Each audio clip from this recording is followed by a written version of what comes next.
ಬನ್ನಿ ರಾತ್ರಿ ಊಟಕ್ಕೆ ಬದನೆಕಾಯಿ ಹಾಲು ಬಜ್ಜಿ ಮಾಡ್ಕೊಳ್ಳೋಣ. ಇದು ಹಳ್ಳಿಯಲ್ಲಿ ಮಾಡುವಂಥ ಸಾಂಬಾರು. ಬದನೆಕಾಯಿನ ತೊಳೆದು ಕಟ್ ಮಾಡ್ಕೋಬೇಕು. ಕಟ್ ಮಾಡ್ಕೊಂಡು ಹಸಿಮೆಣಸಿನ್ಕಾಯಿ ಬದನೆಕಾಯಿ ಬೇಯಿಸ್ಕೋಬೇಕು.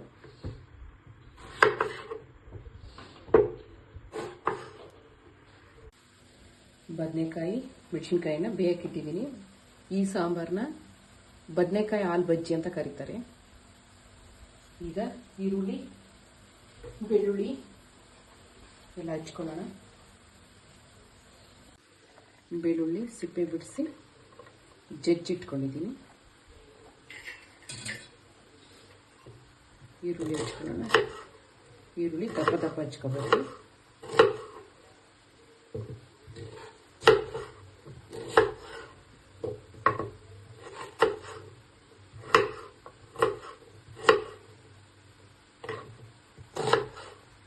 ಮುದ್ದೆ ಊಟ ಮಾಡೋಕ್ಕೆ ಚೆನ್ನಾಗಿರುತ್ತೆ ಈ ಬಜ್ಜಿ ಸಾಂಬಾರು.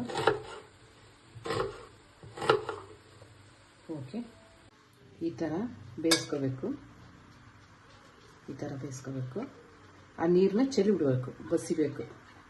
ಬಸ್ದು ಈ ಮೆಣಸಿನ್ಕಾಯಿನ ಹಂಗೆ ಕೈಯಲ್ಲಿ ಕಿವುಚ್ಕೋಬೇಕು. ಹೀಗೆ ಈ ಥರ ಕಿವುಚ್ಕೋಬೇಕು.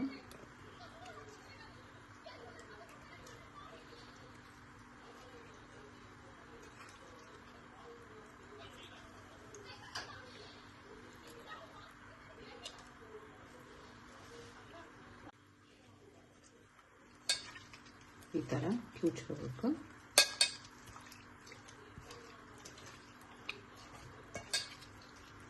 ಮುದ್ದೆಗೆ ಸೂಪರ್ ಆಗಿರುತ್ತೆ. ಅನ್ನ ತಿನ್ನೋಕ್ಕೆ ಅಷ್ಟೊಂದು ಚೆನ್ನಾಗಿರಲ್ಲ, ತಿನ್ಕೋಬೋದು. ಓಕೆ ಅನ್ನೋ ಥರ ಇರುತ್ತೆ. ಈ ಥರ ಇದು ಈರುಳ್ಳಿನೆಲ್ಲ ಇದಕ್ಕೆ ಹಾಕೋಬೇಕು.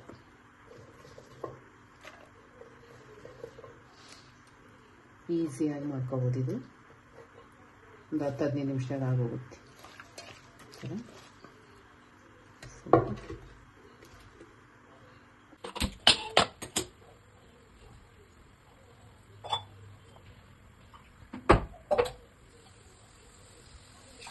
ಸ್ವಲ್ಪ ನೀರು,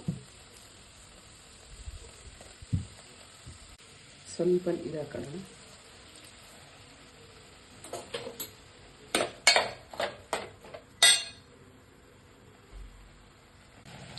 ಸ್ವಲ್ಪ ಹಸಿ ಕಾಯಿ ತುರಿ ಹಾಕೊಳ್ಳೋಣ. ಇದು ನಿಮ್ಮ ಇಷ್ಟ. ಹಾಕೊಳ್ಳೋದಾದರೆ ಹಾಕ್ಕೋಬೋದು, ಬಿಡೋದಾದ್ರೆ ಬಿಡ್ಬೋದು, ನಿಮ್ಮ ಇಷ್ಟ. ಇದೆ ನನಗಿಷ್ಟ, ಸ್ವಲ್ಪ ಹಾಕೊಳ್ತಾ ಇದ್ದೀನಿ.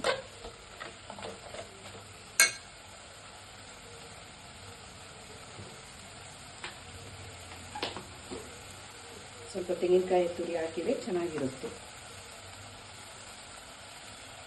ಹಾಕಲೇಬೇಕಂತ ಏನಿಲ್ಲ, ಹಾಕೊಂಡ್ರೆ ಚೆನ್ನಾಗಿರುತ್ತೆ ಅಷ್ಟೆ. ಉಪ್ಪು ಹಾಕಿದ್ದೀನಿ, ರುಚಿಗೆ ತಕ್ಕಷ್ಟು ಉಪ್ಪು. ಬೇಲಿ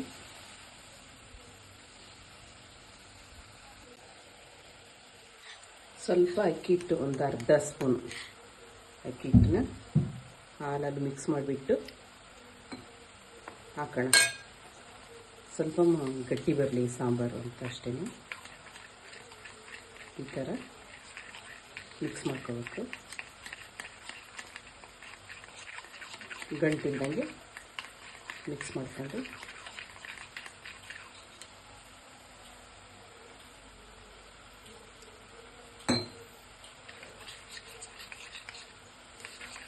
ಆ ಸಾಂಬಾರಿಗೆ ಸೇರಿಸೋಣ.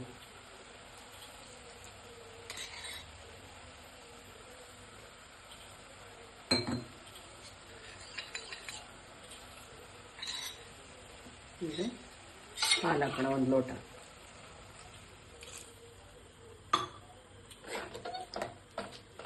ತುಂಬ ಈಸಿಯಾಗಿರುತ್ತೆ, ಚೆನ್ನಾಗಿರುತ್ತೆ, ತುಂಬ ಟೇಸ್ಟಿಯಾಗಿರುತ್ತೆ.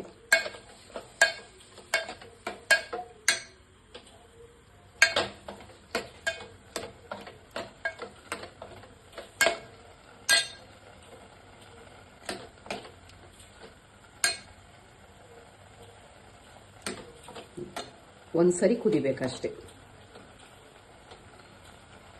ಒಂದು 10 ನಿಮಿಷದಲ್ಲಿ ಎಲ್ಲ ರೆಡಿ ಆಗುತ್ತೆ ಸಾಂಬಾರು. ಇದ್ರ ಜೊತೆಗೆ ಮುದ್ದೆ ಚೆನ್ನಾಗಿರುತ್ತೆ. ಓಕೆ, ಸಾಂಬಾರು ಆಯಿತು, ಮುದ್ದೆ ಮಾಡ್ಕೊಳ್ಳೋಣ. ಮುದ್ದೆ ಹಾಲು ಬಜ್ಜಿ ರೆಡಿ ಇದೆ ಸವಿಯಲು. ಓಕೆ, ನೀವು ಈ ಥರ ಮಾಡ್ಕೊಳ್ತೀನಿ ನಿಮ್ಮ ಮನೇಲಿ. ಲೈಕ್ ಮಾಡಿ, ಸಬ್ಸ್ಕ್ರೈಬ್ ಮಾಡಿ, ನಮ್ಮ ಚಾನಲ್ಗೆ ಸಪೋರ್ಟ್ ಮಾಡಿ.